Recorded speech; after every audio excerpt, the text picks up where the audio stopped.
C'est l'heure de rentrer en classe, une classe atypique. Comme l'an dernier, environ 300 enfants vont faire une dictée depuis le stade Marie-Marvin. Alors, évidemment, le cadre est différent. Ceux qui sont contents de ne pas être en classe, levez la main. Et pendant ce temps-là, les profs, vous pouvez fermer les yeux.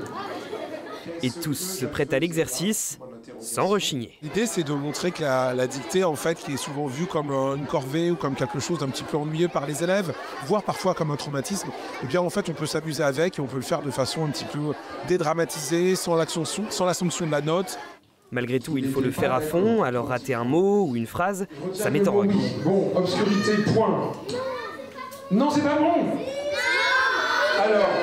Ils sont spontanés, ils posent des questions, parfois ils ont un peu peur, parfois on voit, il y en a qui ont arrêté d'écrire parce qu'ils sont peut-être un peu lents. Et parmi les participants, des parents d'élèves venus avec le groupe. Moi, je trouvais ça intéressant de faire le même exercice que mon fils, qui est là en CM2 et qui participe aussi à la dictée.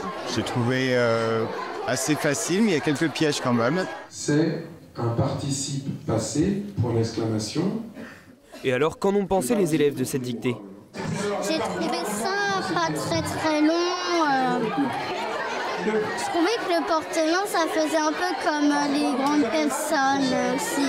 J'aime bien travailler aussi. Et ça va, t'as des bonnes notes à l'école ? Oui. Là, t'aurais eu 20 sur 20 à cette dictée ? Non. Beaucoup trop dur. Pourquoi ? Parce que y avait déjà beaucoup trop de mots et je suis pas très bonne en dictée. C'était bien, c'était un peu dur, mais j'ai quand même réussi. Certains s'en sont bien sortis. 4, bravo, c'est Très peu ont fait beaucoup de fautes. Et entre 15 et 850. Voilà, bah, tout le monde a bravo. Et pour certains, le plus dur, ce n'était pas forcément la dictée. Écrire parce qu'il fallait trouver une bonne position parce que c'était dur. Certains se sont retournés pour avoir le siège en sous-main, donc c'est pas grave. Mais faire cet exercice au stade, c'est tout de même assez impressionnant. Pour les enfants, oui, mais aussi et peut-être même surtout pour les adultes.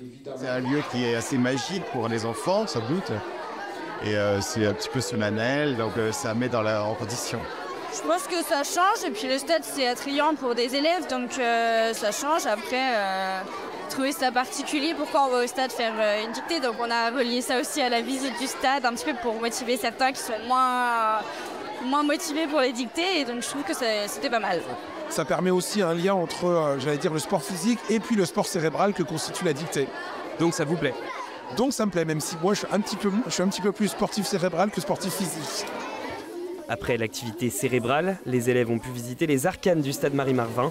Et tout ça dans le cadre d'une sortie scolaire dictée.